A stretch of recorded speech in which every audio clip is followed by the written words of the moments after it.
Good morning. Good morning. Good morning. Good morning. Merry Christmas. Merry Christmas. Today 14. Okay, so Malapit na. ilang tulog na lang ay Pasko na. Pasko na. Ayan, no? Sino po rin dito yung uuwi ngayong Christmas? Sila. Sila. Iiwan kami, may iiwan. Yung mga ready umuwi. Mga ambisyoso. Ay, hindi ready. Mga ambisyosa umuwi. Yung mga uuwi na hindi ready mo. Sana all na. Mga uuwi na hindi ready na. Okay, but of course, we'll pray for you. And we pray that, of course, you also enjoy your Christmas vacation sa Philippines. And sa amin na may iwan dito, pray for us also because we have a lot of things to do, especially on the 25th. Okay? So, praise God. We have this privilege once again to come together and worship the Lord, especially na tayo po ay magkaroon ng kanyang salita ngayong umaga dito. No? So, just before I start, sino po dito, you had this experience, no? Na umalis yung amo ninyo o yung, let's say, buong family na umalis and then, ganyan, magbabakasyon. No? Siguro yung iba sa inyo, ganun ang mga mangyayari yung Christmas, no? Christmas vacation. No? Tapos kayo lang may iwan sa bahay. Meron po bang mga ganun? Masaya kami, Pastor. Sobrang saya. Happy ba kayo? Eh, si ano kasama eh. Saan ba kayo Taiwan? Taiwan ba? Tapos China after. Sana all. Sana all Korea na rin sa sunod. Ayaw, no? Siyempre, trabaho pa rin yan, diba? So, to those who experience that, or maybe, what if one day you experience that na yung amo mo, yung buong pamilya na umalis, ikaw na may iwan sa bahay. What will you do? Ay, di matulog lang na matulog. Okay, no? So, maybe some people would think, no, that, uy, wala nang mga amo. When the cat is away, The mouse is away, no? I'm not sure, no? Kaya lang parang narinig ko yung iba yata sa inyo, may mga CCTV. Mostly No, talaga. kasi manood ng amo, ano nangyari. Ibig sabihin, hindi kayo pwede, tara, doon tayo sa bahay namin mag-cell light, doon tayo mag-party, pwede ba yan? Yes. Tama, pag uwi ng amo, Terminate. diba? So, but, di ba minsan gano'n, no? We have the tendency, pag walang nakatingin, pag wala si amo, no?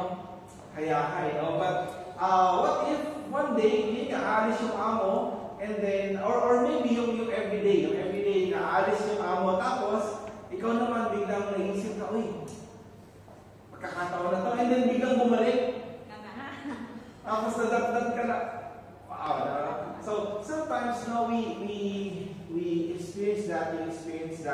Dito sa home, especially na meron po kayong mga employers, no, and then they leave, and then what if one day yung amo will leave, and then sabi, hindi ako sure kung kailan ako makakabalik. As if, like, anytime they may come back, what is our usual attitude about it? Would we be like, for example, uy, wala si amo, I can do whatever I want, sleep over kay ganito, punta sa ganito? Ganun ba yung ginagawa ninyo? No. Hindi, Pastor. Kasi may mga importante ka mga doon, wala si amo, 1 week, nasa Japan. So, pwede akong pumunta kahit saan, pwede akong gumala kahit saan, pwedeng malik sa sinihan. No, okay. But you don't normally do that. Diba? Why? Because yung mentality, you have a responsibility. Merong employer na pag nalaman niya yung ginawa mo, pwede kang Terminate. no. So, today, in our message today, I want to share with you this lesson, this story about the ascension of Jesus Christ. So, we believe that, di ba last week we talked about the resurrection of Jesus Christ, that Jesus was resurrected. No, meron siyang katawan. He was resurrected bodily, tinatawag na meron siyang tinatawag na glorified body. We also believe that after 40 days of His resurrection, He ascended to heaven bodily. That is why we believe right now in heaven, si Jesus may katawan. But not the kind of body that we have right now. We call it the glorified body. Naalala niyo yun, di ba? Yung nagsara ng pinto yung mga disciples, sarado ang pinto, sarado ang pinto. Biglang lumitaw si Jesus, no? So may katawan siya, pero nakakatagos sa mga pader. Isipin nyo, no? Tapos, isa pa is, kasi may estudyante ako sa school noon, tinanong ko, Sir, will we eat in heaven? Is there food in heaven? Kasi yung estudyante nagtanong, makakaw. So, worried siya na baka daw pagdating sa langit, eh, wala ng food. Do you think there's food in heaven? Yes. Okay, the answer to that is, when we have our glorified body, when we will be resurrected again someday, kasi si Jesus Christ, nung nakita niya yung mga disciples niya, alin tinanong niya, meron ba tayong makakain dyan? Now, is there anything that we can eat? And then when he met Peter and the other disciples again, no, dun sa may tabing dagat, anong ginagawa ni Jesus? Nag-prepare siya ng breakfast. With those things, tapos dinescribe pa yung new heaven in Revelation. New heaven na mayroong puno. Na yung puno na yun, hindi nawawala ng bunga. So, anong gagawin sa bunga? Diba? So, with those thoughts, maybe, no, there's no direct verse that says that we will eat in heaven. But maybe, sabi ko sa estudyante ko, hindi tayo magugutom. But the satisfaction of food could be there. We don't know. Kasi di ba, pag kumakain, di ba, sila dito masaya pag busog. Di ba? So, during the week, gutom. Pag Sabado lang, Busog. dito kaya grabe yung mga pagkain. Talaga namang kain talaga pag Sabado. No? Kasi may mga iba, during the week, no, noodles. I know someone na, sabi niya, kasi Sunday group yun, linggo lang daw siya nakakakain ng kanin. During the week, tinapay. Araw-araw tinapay. Kaya nung nakasama namin si Sabine, sige, sister, ano gusto mong ano? Pinakain talaga, kawa siya na bago siya pinag ng Philippines for you. No? So, nagpagod ako wala. But that was our experience. No? Pero syempre, di ba, yung satisfaction of food. No? So we believe that Jesus ascended bodily in heaven. No? And that is the ascension of Jesus.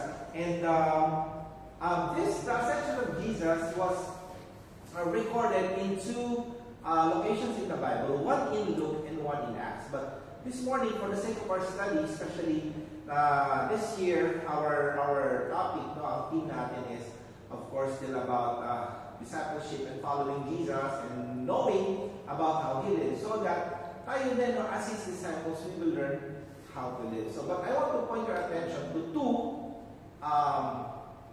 very familiar passages ngayong umaga na ito. So, let us all read. Babasahin po natin our scripture reading. First is Matthew 28:16 to 20. Okay? Ready? Begin. Then the 11 disciples went to Galilee, to the mountain where Jesus had told them to go. When they saw Him, they worshipped Him, but some doubted. Then Jesus came to them and said, All authority in heaven and on earth has been given to me. Therefore go and make disciples of all nations, baptizing them in the name of the Father and of the Son and of the Holy Spirit, and teaching them to obey everything I have commanded you. And surely I am with you always to the very end of the age. Also in Acts chapter 1, verses 8 to 11, begin. But you will receive power when the Holy Spirit comes on you, and you will be my witnesses in Jerusalem, and all of Judea and Samaria, and to the end of the earth. After he said this, he was taken up before the Christ, and a cloud high in front of his sight. They were looking intently up into the sky as he was going, when suddenly two men dressed in white stood beside him. Men of Galilee, he said,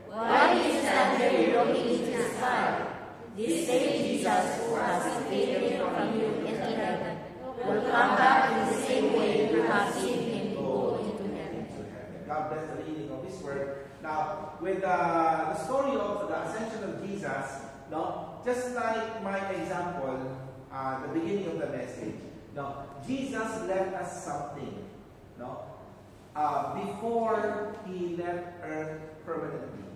Okay? So, kasi di ba nandito siya for, let's say, 30 plus years. And then He died, and then He stayed another 40 days. But after 40 days, when He ascended in heaven, so talagang totally wala na po si Jesus sa earth. Okay? But before He left, bago siya umalis, He left the disciples, and us too, bilang mga disciples niya, may iniwan si Jesus sa atin. No? May sa Pilipinas nga, di ba, kapag may lola kayo, o may malapit ng na tapos may sinasabi siya yung baon doon sa ilalim.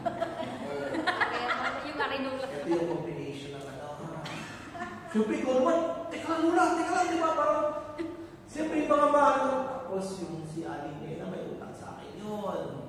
Sigilin mo, no? So, lahat sasabihin, nung tao na, even yung amo, di ba? Tulad yung amo, di ba? Pag umaalis sila, meron silang mga instruction sa inyo. Cheche, you go to the market, and don't forget the dog and the bird, and find them together, no? So, there's so many instructions and messages, no, that your employer leaves to you just before they leave, no, for vacation, for a long time. No, si Jesus, mga kapatid, as our Lord, our Savior, our Master, He left us. No, tatlong bagay po dito sa story ng Ascension that I want us to be reminded, I want us to learn, and also apply sa buhay natin as we look at the story of the Ascension of Jesus. First, tatlo po, no? First is, before He left, bago siya umalis, permanently dito sa mundo na ito, anong ginawa? Anong iniwan niya? Anong iniwan ni Jesus? A great Command. No, pag yung amo nga, nagtutos, di ba? Di ba? Oh, don't forget to like this, no? So, tayo naman, no, even our earthly masters, we make sure that we do, no, ginagawa natin, no? Si Jesus, ano po yung command? What was the great command that Jesus told His disciples before leaving on earth? There. Go and make disciples. No? If there is really one very important command in the Bible, kaya nga siya tinawag na Great Commission. No? The Great Commission. Why? Because if there's one thing, of course, worship is important. Giving is important. No? Having fellowship is important. But one talagang very important, no, command of Jesus in the Bible is this: go and make disciples. But if there's one thing that we will be busy about, if there is one thing that we will really put our effort, our energy, and all the resources that we have, is for us to go and make disciples. There are many church things that we can do. We can sing in the choir. We can do so many things for the church. You can cook, you can clean, diba? You can wash the dishes, all of these things. Pero sabi niya, if there is one great command that Jesus left, no, with His disciples and tayo din, that we should follow, it is to go and make disciples. No? Minsan ba si Amo marami din mga iniwang mga utos, no? Bilistahan pa. Oh, you do this, you do that, you do this, you do that, diba? So, but very important for us, no? It's very important for us to follow, to obey even our earthly masters, diba? What more Jesus Christ is our Lord, our Savior, and our Heavenly Master. We should give our effort in doing this, going and making disciples. Well, I think ito yan, no?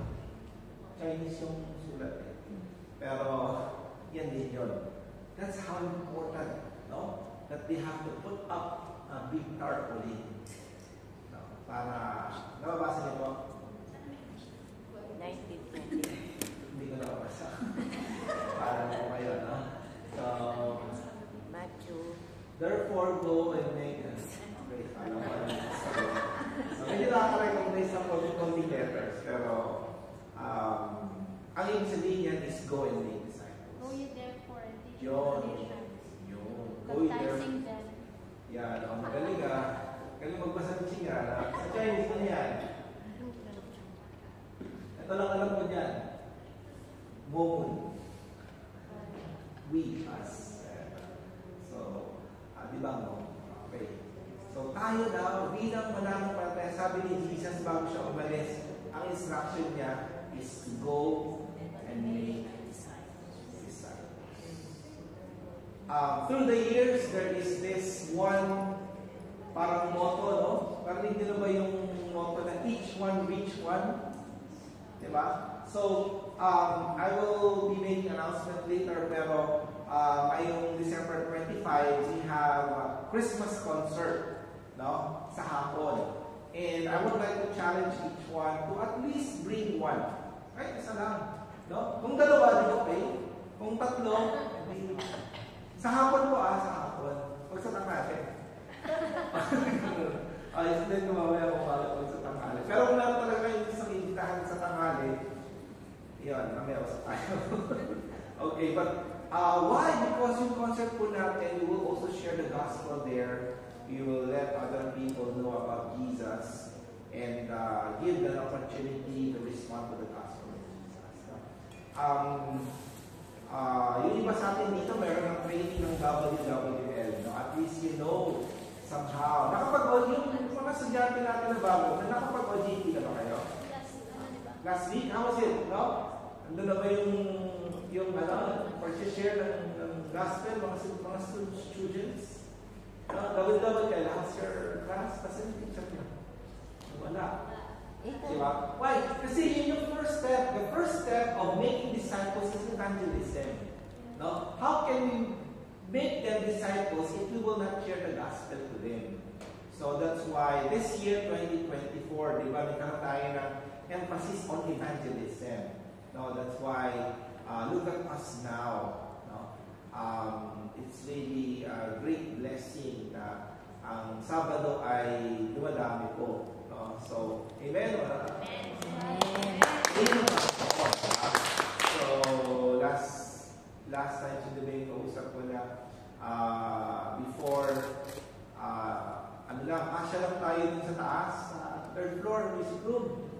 So, imagine nyo, okay yun, doon na nagla-lunch. And next year, 2025, dito na kayo sa E-room magla-lunch. No? So, nirequest na natin yan from January to July. January to June, book na po yan sa inyo from 12:30 to 1:30. You can have your lunch. Hindi na po dito kasi nung sumunod dito tayo sa may library, no? Pero dumating na sa point na hindi na rin kasya. No, but next year, starting January, you can set up your lunch in E-room. Iyan na ba yung pagka merong okay, nagamit ng lift, no? Baka may makita kayo dyan sa may tapat na elevator. Tulad ba yan? Meron po. Ha? Yeah, may patay ba? Patay yun ulit? So, but still, look at this place. It's so big. Diba? Hindi ba privilege yun? I've been to other Filipino churches dito po sa Hong Kong. And I've seen this worship, I've seen their worship hall. Parang ano lang po. Ito lang, isang section lang. Buong worship hall na yan. Sa ibang Filipino churches dito sa Hong Kong. Ito, itong ano na to, itong area na to. Yes. Ha? Naalam ko pa. Oo, kasi tayo napakalaking blessing that we have this place. No? So, yes, for now, maraming makati. But let's pray, no? That as we obey the great command of Jesus, we will continue to go and make disciples of all nations. Next year, we will continue our evangelism efforts. No? Meron pa nga tayong dalawang special events next year, yung CARES Day. And we know that that will help us also bring more people the Jesus Christ. So, that's the first one. He left us with a great command. And then, before he left, he promised a great comforter. No? And who is this comforter? Holy Spirit. The Holy Spirit. Holy Spirit.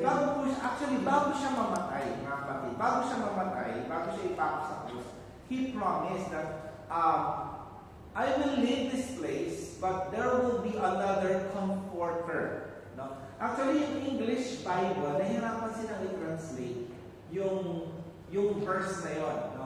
Ginamit lang nila yung word na comforter, but in the Greek, in the original, ang sinabi po doon ni Jesus is yung word na parakletos. Okay? Two Greek words, para and kletos. The literal meaning of that Greek word is somebody who walks alongside. No? So, hindi po naman kailangan magka-holding hands kayo habang naglalakad. No? So, meron pa kayong holding hands dito. Yung alaga. Okay. Siyempre, kailangan mamaya biglang tumawid yun. Ako, di ba? So, pero, nag-isip yung LJ. Wala naman. Wala daw. Nasa ibang bansa din eh. Kaya nga malayo nga eh. Kailan mo magsisimula. Tayo mo naman. Diba? Okay? So, pero yung Holy Spirit, it was described as somebody who is beside us all the time. Somebody who walks around. Ganun ka-importante yung ministry ng Holy Spirit. That's why the English translation just use the word comforter. No? Somebody who is always with you. Somebody who is always beside you. Who walks alongside you. And that's why ginamit po yung word na comforter. And then in Acts chapter 1 verse 8, no? Kanina binigay yung great command. No? Now, with the great command that Jesus has given us, He has given us the Holy Spirit to carry out the great command. Or matupad natin yung utos ng Panginoon. Kasi sa totoo lang, sa sarili natin, hindi natin kaya. No? Na sino ba naman talagang malakas ng loob na pupunta ka sa park, may nakita kang mga nagkumpulan niya, tapos lalapitan mo, kausapin mo. Di ba grabing ka ba? No? Lalo yung mga sadyate, parang paano mo umpisahan yung ano. But because we have the Holy Spirit, and He gives us the power, no? Yung mga mahihain na umpisa, pagtagal, Daldal na. walang hiya. Walang hiya. Confident na, no? Na lahat ng makita na sa park, gusto na masabi, no, on a scale of 1 to 10, no? Huwag naman ngayon, agad ang scale of 1 to 10. Hi, hello, muna, hello. So, why? Kasi hindi mo talaga alam eh, no? What they're going through, yung mga kababayan natin na nasa mga park ngayon, di ba? So, but we have the Holy Spirit to empower us. Sabi ng verse, but when you will receive power when the Holy Spirit comes on you. No? This is not just any kind of power. It gives us the courage. It gives us the power, no, to, ano sabi ng verse, become witness. So that we can carry out, we can obey the great command. No? Ang galing ni Lord no? Hindi niya tayo bibigyan ng utos na hindi natin kayang gawin. No? Parang siyempre, yung amo nyo, utusan ka na, bili mo ako ng ganito, tapos hindi ka bibigyan ng pera. Ano yun? Sir, how would I buy? No? So, of course, yung mga amo, pag may inutos sila sa inyo, they will give you the capacity to carry out what they have asked you to do. Except na lang, for example, buhatin mo ngayong kotse ko, dali mo dun sa kabila. Siyempre, hindi naman po pwede yun, di ba? But every time God gives us a command, He gives us the courage, He gives us the power so that we can obey what God asks. And I know there's so many things we can talk about the Holy Spirit, but this is a good start na bago umalis si Jesus, He left us with a great comforter. Okay? Pangatlo, the third is, yung una, great command. Second is great comforter. The third is a great coming. Yes, Jesus Christ left. Wala na po siya sa earth ngayon. No? Kahit sa kayong bansa pumunta, hindi niyo po makikita si Jesus. Bakit? Nasaan po si Jesus ngayon? Nasa si Jesus ngayon? Nasa langit, no? Sabi nga ng verse, seated at the right hand of the throne of God. Sino ngayon yung nandito sa earth? Holy Spirit. Yan, very good. Holy Spirit, no? Kasi nung umalis si Jesus, pinangako niya may papalit sa akin. Sino yung papalit? Holy Spirit. Kaya ang kasama natin ngayon talaga is yung Holy Spirit. Holy Spirit. No? Katabi niyo po yan ngayon, no? Nasa atin yan ngayon, nagbibigay sa atin ng lakas araw-araw, no? But yung ibang pang minsan hindi mo na kaya, di ba? But ito sabi niya, a great coming. No? Doon sa book of Acts, nung umakyat na si Jesus, siyempre yung mga disciples, di ba? Nakatingin pa rin. Anak nila. Tapos ano nangyari? Merong anghel na lumitaw. Angel. Di natin na paano itsura ng angel. Ingat tayo dun sa sa Netflix, yung bagong movie na Mary, yung angel, mukhang demon, no? Si Mary yung title eh. Si Mother pinanood na ako, yung umpisa ko lang panoorin. Ako, bakit si Angel Gabriel mukhang si Satanas? Nakatakot yung itsura ni Angel Gabriel. Ganun si Mary. Parang, tapos nakahudi pa. Tapos yung mukha pag, mukhang ano yun, mukhang Star Wars. Parang nakadrugs. So, tinigil ko na kasi yung storya, binago nila. Binago. Sobrang ibang-iba kaysa sa Biblia. Ang daming dagdag. No? So, I just stop watching. No? So, si Jesus, no, He promised to come back. Habang yung mga anghel, yung mga disciples sa langit, hinahanap nila. Parang tayo na kung lumipad yung lobo, di ba? Titingnan. Layo na hinahanap. Nasa na yun? So, dito parang Diyos yung lobo. Wala na sila uso. Pag-ibig lang. Patay na lang. Parang wala akong masyadong nakikita dito ng lobo na lumipad. Meron? Bawal? Kahit nga mag-ano ka, pastor, yung maghagis ka ng basura sa ano. Kailangan siyang magpatay, no? Oo, kailangan siyang tusugin muna bago siya ihagis. Ganun. Tinatanong ko yung family, meron pa kayong palobo, no? Kasi in-instruction ako doon, paano gagawin, no? So, pagka instruction ako na nailulubog mo yung patay, ashes to ashes, last to dyan, okay, release the balloon, no? So, tayo naman, unahin ng balloon. So, yung mga disciples ganun din, no? Nakatingin sila, and then bumitaw yung head. Sabi niya, ano na? Wala na yung umalis ay, kung paano daw siya umalis, ganun din siya. Babalik. No? So, in simple terms, mga kapatid, Jesus promised to come back again. And humanity is have been waiting for more than 2,000 years. And when the Bible described, no, His coming, if you would open to Revelation, no? Sabi niya, I will come quickly. I will come quickly. Parang sa sinihan, coming soon. Diba? So, showing pa po. Showing pa po ang ano. Ang gabi, nanood kami, puro Pilipina eh. Pagkano, katagal na. Walang Chinese na. Showing pa po. Pero kung kayo absent ng church siya kasi yung iba, alas 10 ng showing. Kaya di kami makanood eh. Diba? Pero, buti niyo. Kaya si Jesus, when Jesus comes back, He said, I will come back quickly. And, I heard someone before, no, na yung generation natin could be the closest to the coming of Jesus Christ. With all the things happening in the world right now, with all the, wars, ang daming pangyayari sa buong mundo. I'm not saying that ito na yun, no, but mas matindi pa yung sabi ng Bible that anytime soon, Jesus will come back. And that will be a great coming. He will come back for all people. The question is, are you ready? Pag yung amo niya, halimbawa, na umalis, tapos hindi sinabi kung anong oras babalik o kailan babalik, always ready ba tayo na anytime dumating yung amo? Ready. O kakabaka-baka lang? Ready always, pastor. Ha? Ano ba? So, panay ang malis mo, panay ang diba?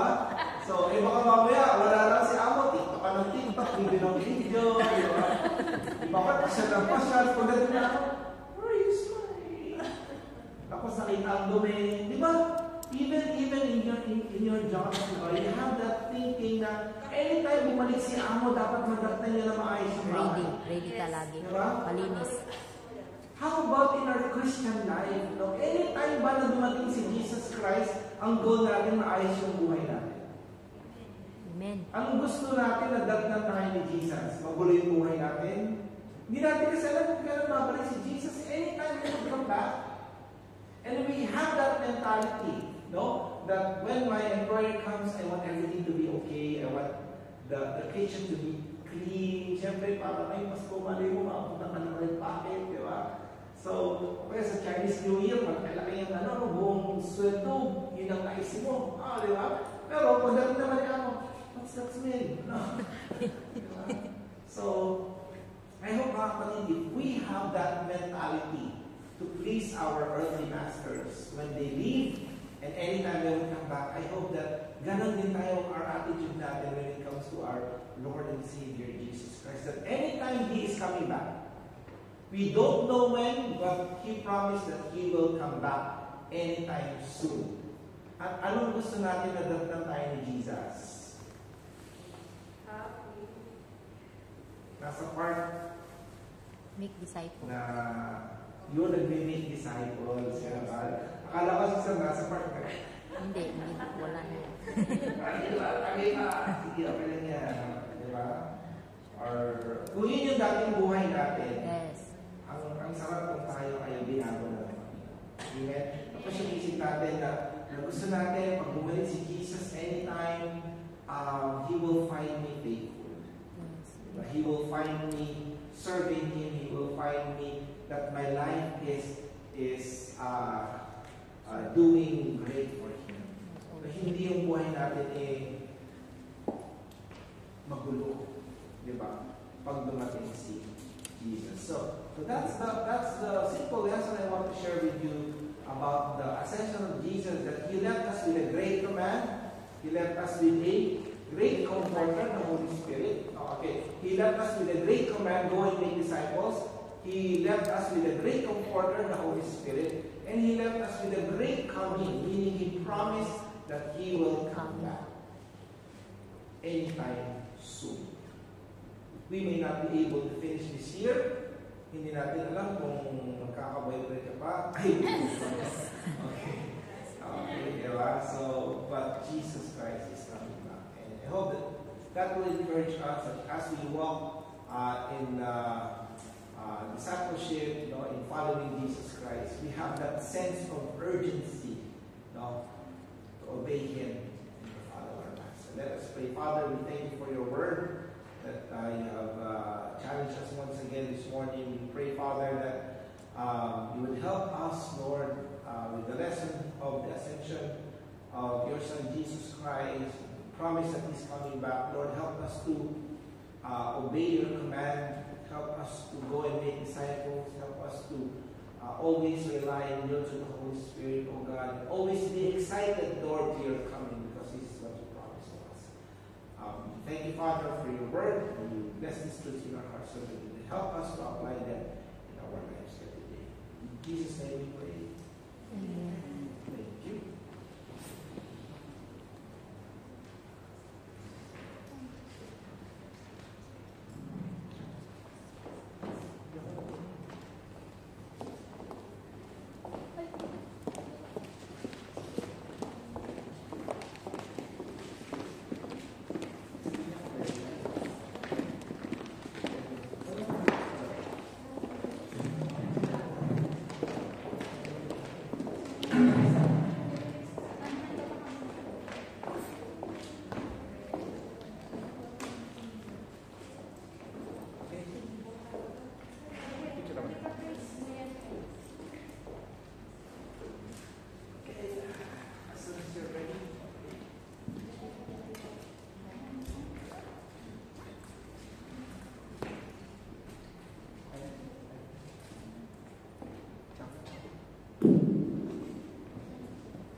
Let us pray.